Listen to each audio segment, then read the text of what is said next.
Hi, welcome to Box on the Box Rock and Celluloid. So, just before I start this vid, if you enjoy these vids at all, please subscribe, please share, please tell your mates.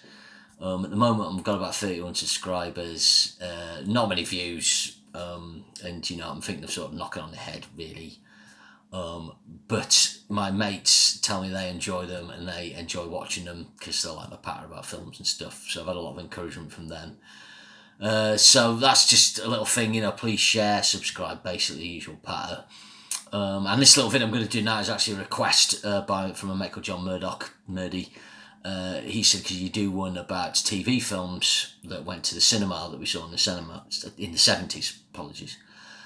So what a TV film is, a made-for-TV film is, obviously it's a film that's made for television and not meant to go to the cinema. A recent example of a made-for-TV film coming to the cinema in Britain would be Behind the Candelabra, the Michael Douglas Liberace biopic, starring him and Matt Damon.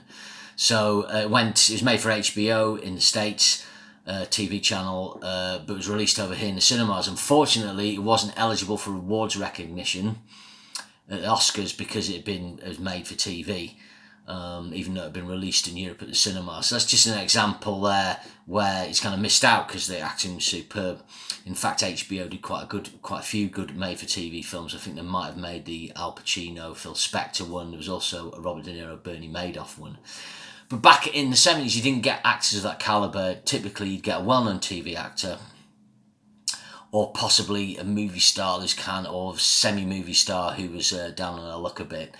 And ABC would make movies of the week, and these generally started in the late 60s, early 70s, going back to 1970, I guess. And sometimes they would make pilots, so feature-length episodes. A pilot would be like a little movie, and if it did well, then it would get turned into a series. If you think about it, most episodes of Columbo, like little mini movies about 75 minutes long, things like that. And often you tackle subject matters that are quite interesting, like the Jericho Mile, the famous Michael Mann, the TV movie, Brian Song, looking at terminal cancer in a sports star. Who can forget The Boy in the Plastic Bubble, the great John Travolta one? I only saw that once, but that imagery stayed with me. So just kind of things like that. So in terms of where this is going, I mean, for a lot of people, my first experience, and there's not many, of a TV movie going to the cinema over here, would be the 1977 Spider-Man. So basically back in September 77, in America, the company, I think it's ABC, could be NBC, premiered the Spider-Man TV show starring Nicholas Hammond. Not a very well-known actor, but actually recently played the director Sam Wanamaker in Once Upon a Time in Hollywood, the Tarantino film. A pretty youthful guy, actually. He's born in 1950, so he was only 27 when he did it.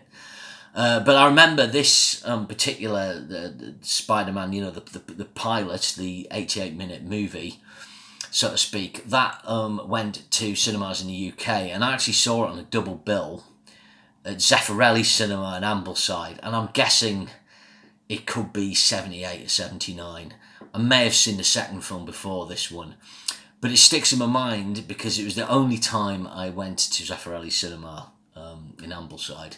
Typically, if I went up to the Lake District to the pictures, I would go to the Royalty Cinema in Bowness, which is still there. In fact, Zeffirelli Cinema is still there in Ambleside. I think it's more of a bistro cum cinema now. It famously had the premiere of Ken Russell's Lair of the White Worm back in 1989, which was big news on board of TV, I can tell you. But this was the first time I went to pictures when it totally went tits up, and there was a crack down the screen, like a yellow crack when we were watching Spider-Man, and everyone was most disgruntled. I enjoyed the film, but what was interesting, the double bill, the supporting feature or the second feature we watched, I can't remember which came first, was The Golden Voyage of Sinbad. Now, my research tells me that it was released on a double bill with Sinbad and the Eye of the Tiger. And I did see Sinbad and the Eye of the Tiger at the pictures. But I'm certain, whether I saw that double bill or not, I'm sure that the double bill I saw was The Golden Voyage of Sinbad. And so that's the first time I saw that film. And that's still my favourite Sinbad film. It's my favourite Ray Harryhausen film. So Spider-Man, this one...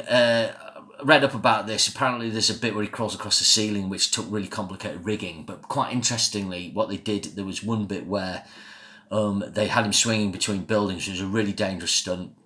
Took up a lot of budget and they shot it in 2 days, but what they did they filmed it from multiple angles, and then he used that as stock footage for other episodes in a TV show. Now, there was only 13 episodes apparently in the TV show, and 2 of those episodes were bundled together for Spider-Man Strikes Back, the sequel. Now let me just check my dates, just bear with me. As usual, there's loads of waffle down here. Spider-Man Strikes Back. Yeah, May the 8th it came out in Europe, 1978. So my feeling is maybe I saw it sometime after that, or maybe I saw it in 1979. I remember going with my next door neighbour and him calling it Spider-Man Striker. I must have rang him and said, do you want to go and see Spider-Man Strikes Back? And by the time we met up to go to the pictures, it had become Spider-Man Striker or something. I seem to remember enjoying Spider-Man Strikes Back more, maybe because the title's better. I should just say the TV show was actually called The Amazing Spider-Man. It was between 77 and 79, so it's quite weird later on that they released the third Spider-Man film, which was a double episode they cobbled together called the Spider-Man The Dragon's Challenge, and that was released in February 1981. Guess maybe sort of cashing in on Superman 2 a bit there. After that, Spider-Man wouldn't be seen on screen again until the Tobey Maguire one. What we think of these now, I don't know, but we can be certain that they are much better than Spider-Man 3, because that's a fucking abomination. But yeah, so that's the first ones that sprung to mind, and then 2 really big ones, I think. Obviously, the one I remember going to see the pictures is Buck Rogers in the 21st Century, so this is a weird one. Went to see it at the pictures, and then like the TV show appeared on screen kind of later that year, I think. But it's actually pretty big budget. This, it was released in America on March 30th, 1979. So they made a TV pilot, but they obviously thought it was so good it went to the cinema. It actually grossed $21.7 million, according to Wikipedia. In today's money, that's $80 million, something like that. So pretty good return on what was a $3.5 million budget. So I had Gil Gerard in, and we should mention probably my first sort of female. I don't know if I was old enough to have a crush then, but to go sort of, oh, she's very nice, was Erin Gray as Wilma. I think a lot of young lads liked Wilma. At that time as well, it was Cheryl Ladd in Charlie's Angels, and of course the without Pia in TV femaledom, Sally James on Tiswas, who came a little later. Probably my top 3 TV babes at that time, along with Doctor Who assistants. Mary Tam probably been the pick. But yeah, so Buck Rogers in the 21st Century, all I remember about this is quite good fun. I quite like this show, actually. I was just looking at Mel Blanc, the voice of Daffy Duck and things like that, was the voice of Tweaky. Biddy Biddy Biddy. Tweaky was naff. But when you're a kid, it was kind of fun. Maybe inspired Metal Mickey as well. Just looking for any more information on that. Not really. It was Glenn A. Larson produced it. He'll come up again. And the title song was called Suspension, and it was by Kip Lennon. But I always remember, da da da da da da da da. It was like a waltz, it had it kind of at the end, the theme song. I seem to remember the start of it was a bit like the $6 Million Man. It kind of explained how Buck Rogers had got cryogenically frozen in space and ended up in the 21st century. Perhaps he met Charlton Heston there, up in space as well. Paul Charlton, he got a bad deal, didn't he? He went to the Planet of the Apes in the 21st century. But Gil Gerard, he got to go to, the spangly 21st century with Tweaky. And obviously Glenn A. Larson, prior to that, now looking here, September 78, to April 79, he produced Battlestar Galactica. So since then, obviously, they remade Battlestar Galactica into a critically acclaimed TV sci-fi soap opera based on the War on Terror, I guess. But the original Battlestar Galactica came out on the back of Star Wars. Again, they spent a lot of money on the pilot, $8 million. That's a hell of a lot. That's nearly 2.5 times the Buck Rogers one. And this 125-minute pilot was released in cinemas in Europe. I'm just trying to look there. I couldn't find a date for that. But one of the controversies with this, and I'll just go into my computer because it was too complicated to write down, was criticism of legal actions. And like Isaac Asimov commented, Star Wars was fun and I enjoyed it, but Battlestar Galactica was Star Wars all over again. Obviously George Lucas threatened legal action against Apogee Incorporated, which was a visual effects studio formed by John Dykstra. So John Dykstra is the inventor of the motion control camera, This is one of the most important, or certainly helped develop it, piece of technology in film history. So what a motion control camera does is you program it to do a move, yeah, and then it will basically film that same move over and over. And so when you're doing a composite effect shot where you're layering elements like space, laser, rockets, a ship moving, or having it moving past a ship to give the illusion of movement, that's a motion control camera. So John Dykstra kind of quit the Star Wars team, I guess, after the success of Star Wars, formed his own company. But George Lucas obviously had some say in that. There's several artists from Industrial Light and Magic had actually gone over to this company. I think, I'm just looking here, Galactic Merchandise, yeah, he went after the merchandise as well. Cyclone Raid and Colonial Viper toys could not be confused with his own Star Wars toys. So he obviously took umbrage that they'd copied the merchandising idea, and John Dykstra, they tapped John Dykstra, he'd formed this company, basically. I can't find anything about how successful this suing was.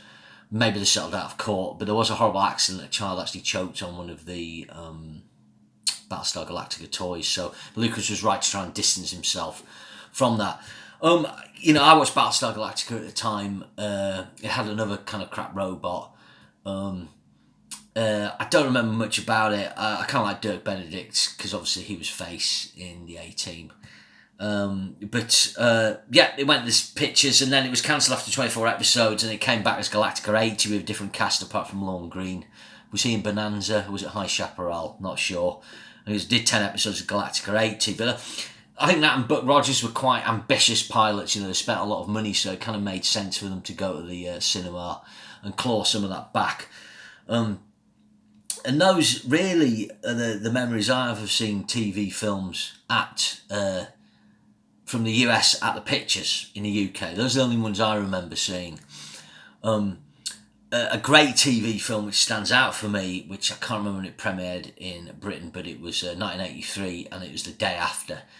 Now this stars Jason Robards. I forget who the actress is in it. But obviously this was about a nuclear attack, and it was about what happens the day after. And it was pretty horrific. There was an incredible sequence of the blast where it had the X-ray effect. So when a nuclear blast happens, if you're standing by a wall, basically it will kind of X-ray your skeletal imprint onto the wall. There'll be an image there. That was a really cool sequence. I actually rented it on DVD from my library a while ago. It's pretty effective. Basically, I can't remember it being that optimistic. It's quite cool actually. It was probably a bit more happy than Fred's, because basically in The Day After, at least people team up. In Fred's, they just fucking go backwards, and don't watch Fred's when you're depressed. Don't, because it'll send you over the edge. I suppose that's kind of like a TV film as well. Let's, that kind of covers that. But if we're going to cover TV films, we've got to cover the all-time greatest TV film ever. And this also went to the cinemas in Europe, but I was too young to see it because it came out just after the first year I was born, I think. So November the 13th, 1971 is a day in history in TV films, because it was the premiere of Steven Spielberg's Duel. So if you've not seen this, basically Dennis Weaver, he of McCloud fame. So basically that's what I said before. Dennis Weaver was in his show McCloud. This was based on a Clint Eastwood film called Coogan's Bluff. It's basically, you've got your cowboy sheriff, and he goes to live in the urban environment. He rides a horse and kind of catches people, but in cowboy fashion. Something like that. But anyway, Dennis Weaver's a pretty well-known actor. I think he'd been in Gentle Ben as well. I could be wrong. And he plays a businessman who basically go on a road trip. And now the car he drives is a Plymouth Valiant. Obviously, car buffs will know more than me.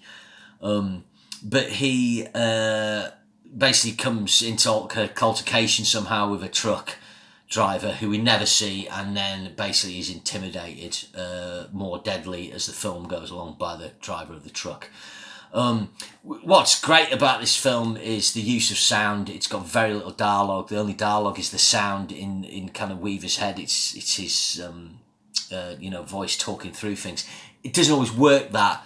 I mean, Dennis Weaver's not a bad actor. You can imagine if it was remade with someone like a Kurt Russell or a Michael Douglas, you can imagine the sort of level of the acting would go up, and there'd be more acting in the face, and the voiceover would be more effective. But, I don't know, I think this is probably shot in a few weeks. But basically, it shows Spielberg's skill as an action filmmaker. If you know the truck sequence in Raiders of the Lost Ark, this is where it all starts. And there's a couple of innovations. Is the use of the wing mirrors is really effective. But the other thing is he has the camera mounted on front of the truck and very low. Now, this provided inspiration. I found this out recently. There was an interview with Guillermo del Toro, and he was watching Duel. No, he'd been watching Duel, or he was watching Fury Road, and then he's like, "Oh, I wonder if George Miller's nicked those. I'll give him a ring." So he rang George Miller, the director of Mad Max, and said, "George, when you did Mad Max, did you watch Duel, or did you use the camera, angle on the front of the trucks and the cars for inspiration?" And he said yes. So that was a cool little story. I don't know if he rang Spielberg about it. I was actually watching a Michael Powell film the other day, Life and Death of Colonel Blimp, and that had quite a high-speed chase sequence type thing at the start. And again, there was some quite interesting angles on the front of the car, so maybe Spielberg had seen that as a kid. Obviously, Scorsese would, because he's really inspired by Michael Powell. But so Duel, it's got his great use of sound. The truck's like the villain, not the driver. You never see him. Interestingly enough, it was 74 minutes in its TV release, and then an extra 12 minutes of footage, including the scene where he rings home to his wife, was inserted for theatrical release in Europe. Now, I'm guessing it came out sometime in early 72. So weirdly enough, in America, Steven Spielberg's filmography starts properly in 1974 with the Sugarland Express, which is kind of another chase film, really, in a way. But in Europe, it starts sometime 72, I'm guessing, when this film comes out. He made another TV film, actually, called Something Evil, which must be one of the first made-for-TV kind of horror films. Just while I'm on it, one little note I had here of another great TV films, Don't Be Afraid of the Dark. I think that's 73 or 74. Well worth checking out, and was remade with Guy Pearce recently. But yeah, Something Evil's pretty effective. It's set in rural area, farmhouse, creepy, sort of satanic. And Spielberg had done Rod Serling's Night Gallery, famous episode with Joan Crawford, where she gets her sight back, but then there's a power cut because she's without sight, and I forget how she pays someone to get her sight back, but then there's a power cut. It's brilliant. So that's an example of a TV film, actually getting a cult following and being it's technically a very good film. It's a proper film. Like I say, I think, no offence to Dennis Weaver, if you remade it and at a certain point you had a Michael Douglas, a Kurt Russell, that type of actor, in actual fact, the Kurt Russell film Breakdown, the truck sequence, car sequences in that kind of remind me of Duel a bit. Great ending on Duel as well, with the truck wheel just going round and round.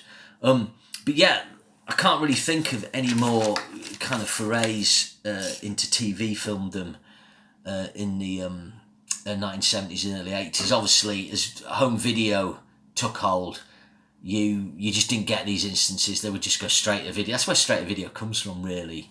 But the TV film's still like a potent thing for getting directors back on track sometimes. So a director may have a bad run, they may have a flop film, and they'll start working in TV and TV films, and that'll spin them back into feature films. That's what happened with John Frankenheimer. He made a film called Andersonville, and he made a film about George Wallace, and another TV film, and then that got him back with Island of Dr. Moreau, which is terrible, but then he did the film Ronin and Reindeer Games, which is pretty good film. So there's an example there of TV films, spinning people back to the better work in real cinema. Obviously now you get a lot of film directors can't get film gigs because there's a lot of film directors, so you get them turning up on top TV shows like Neil Marshall, the horror film director, did a lot of episodes of Game of Thrones and so on.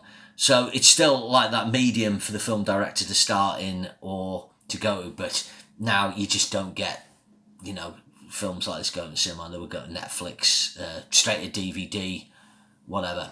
Okay, there we are. Hope you enjoyed that. Those of you who watch, remember, share and subscribe, and I might see you again. Just quickly, like all the other ones I've got of these videos, I've actually pre-filmed in the last lockdown, so they're kind of queued to go up. This one I've filmed, very recently. You'll see this a few days after, but yeah, they're sort of pre-filmed, so we'll see how it goes. Anyway, cheers, thanks.